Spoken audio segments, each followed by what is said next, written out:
কি গো কি গো কি হলো? কোথায় ছিলে? কাজে গেছিলাম। আর কোথায় যাবো? এত দেরি হলো? কি কোথায় যাবো? তোমার সাথে একটু কথা আছে আমার। কি দরকার আছে, একটু বসো। কি বলবি? কি গরম লাগছে গো। দাঁড়া, বসতে লাগে।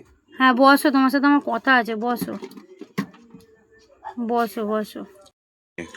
শোনো না, খুব গরম লাগছে। তা কি করবো? প্রচুর গরম পড়ছে, ঘরে থাকা যাচ্ছে না। দাঁড়া 1 মিনিট। কি ও, কাকে ফোন করছো? 1 মিনিট। বলবে তো কাকে ফোন করছো? দাঁড়া। গরম লাগছে বলছি তো। হ্যালো। হ্যাঁ বাবা, বলছি তোমার মেয়ে না খুব গরম লাগছে। হ্যাঁ,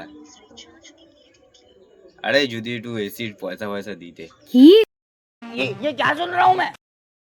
কি গো তুমি? তোমাকে আমি এসির কথা বলেছি, আমার বাবাকে না। কি গো, কি অবস্থা।